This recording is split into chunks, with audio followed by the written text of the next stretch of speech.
70 और 80 के दशक की हिंदी फिल्मों में जब भी हीरो अपने हाथ में लाठी या बंदूक उठाता था तो दर्शकों के दिलों में एक ही नाम गूंजता था, धर्मेंद्र।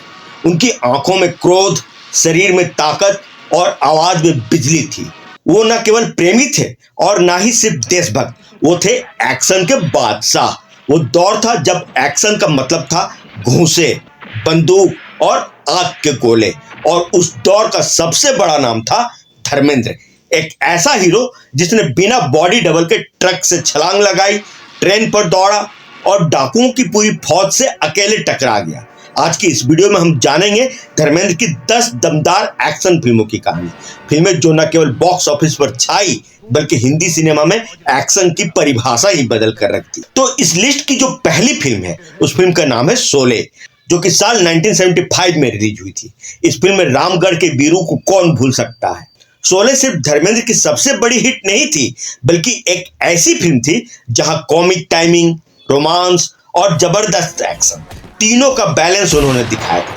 ट्रेन पर स्टंट, गब्बर के गुर्गों से लड़ाई और हेमा के लिए टंकी पर चढ़ जाना, धर्मेंद्र ने जो किया वो हिंदी सिनेमा की पहचान बन गया।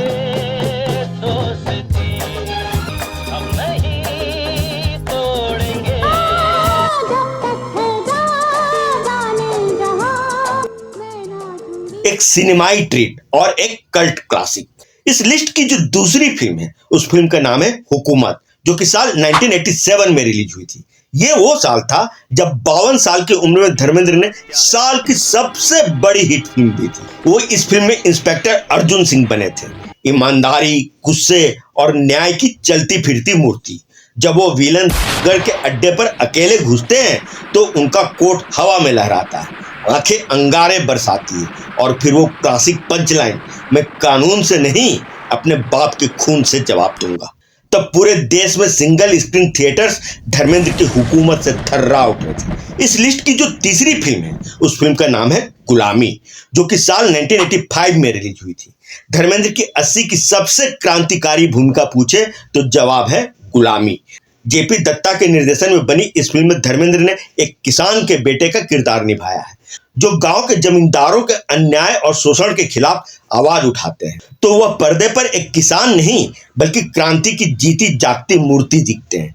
जब धर्मेंद्र खेतों में मजदूरी करते हुए आंखों में आंसू और होठों पर ललकार लिए खड़े होते हैं, तब एक्शन सिर्फ शारीरिक नहीं वैचारिक होता है।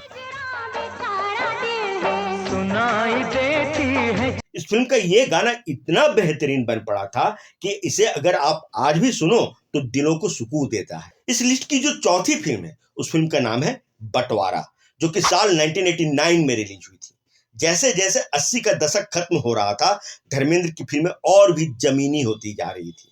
बंटवारा में वह बने थे एक ऐसा किसान जो व्यवस्था से लड़ता है और अपने खून की कीमत चुकाता है। गांव की मिट्टी में गिरकर उठना और फिर आंखों से आंसू पोंछकर बंदूक थामना, ये था वो धर्मेंद्र जिसने एक दशक तक देसी एक्शन का ताज पहना। इस फिल्म का एक गाना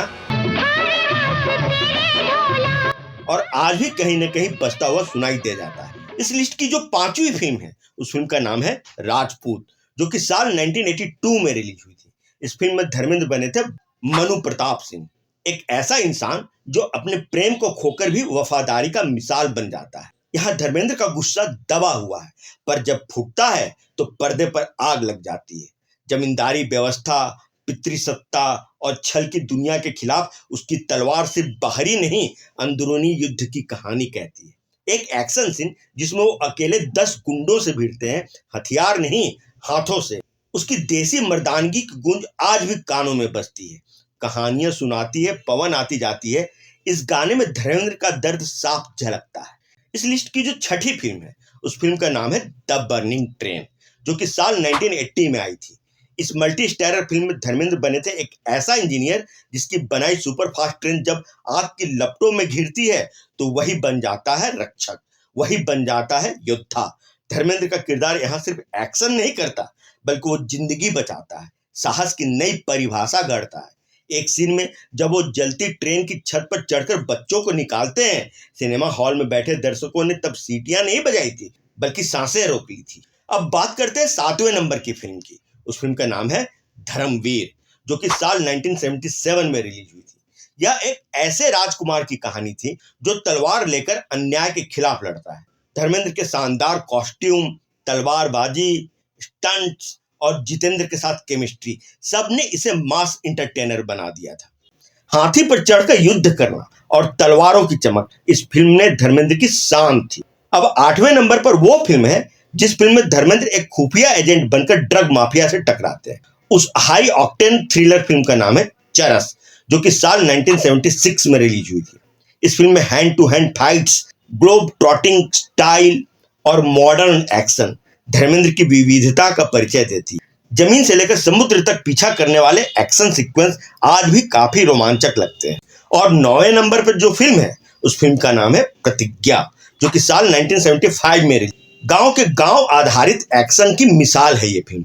अजीत जैसे खलनायक के खिलाफ जब धर्मेंद्र मैदान में उतरते हैं तो लगता है जैसे खुद जनता का नायक बनकर खड़ा हो गया। लाठी से डाकुओं को धूल चटाने वाला दृश्य आज भी लोगों के जहन में है। इस फिल्म का एक गाना मैं जट यमला पगला दीवाना आज भी जब कहीं बजता है तो धर्मेंद्र की मजबूत कदकाठी वाला पर्सनालिटी आंखों के सामने घूम जाती है। और जो 10वें नंबर पर फिल्म है उस फिल्म का नाम है मेरा गांव मेरा देश। यह धर्मेंद्र के करियर की एक माइलस्टोन फिल्म है। यह फिल्म 1971 में रिलीज हुई थी और फिल्म के मेन हीरो थे धर्मेंद्र, जो कि गांव में आता है सुधार के नाम पर। मगर जब गांव पर डाकुओं का हमला होता है तो वही आवारा लड़का बन जाता है गांव का रक्षक। इस फिल्म में विनोद खन्ना ने डाकू जब्बर सिंह का किरदार निभाया था, जो कि एक आइकॉनिक किरदार था। इस फिल्म का एक गाना मार दिया जाए कि छोड़ दिया जाए आज भी काफी पॉपुलर। तो ये थी धर्मेंद्र की 10 सबसे दमदार एक्शन फिल्मों की कहानी। दरअसल धर्मेंद्र केवल एक स्टार नहीं थे, वो जनभावना के प्रतीक। वो गांव का वीर भी था और शहर का दबंग भी। तलवार हो या बंदूक, लाठी हो या दो मुट्ठी, जब धर्मेंद्र चलाता था तो पर्दे पर तूफान आ जाता था। उनके एक्शन में ना कोई बनावटीपन था ना कोई नकलीपन। वो जो करते थे दिल से करते थे। और शायद इसी वजह से आज भी जब कोई कहता है कि फिल्म इंडस्ट्री का असली हीमैन कौन है तो एक ही जवाब आता है, धर्मेंद्र। आशा है यह कहानी आपको जरूर पसंद आई होगी। इनमें से कौन कौन सी फिल्में आपने देखी है हमें कमेंट बॉक्स में लिखकर जरूर बताएं। और क्या आप चाहते हैं कि धर्मेंद्र की रोमांटिक फिल्मों पर भी एक ऐसी ही वीडियो आपके लिए लाया जाए तो हमें वे भी बताएं। और हाँ, अगर आपने अभी तक इस वीडियो को लाइक और चैनल को सब्सक्राइब नहीं किया है तो आप उसे अभी के अभी जरूर कर लें। तो फिर मिलते हैं अगले वीडियो में किसी नए टॉपिक के साथ।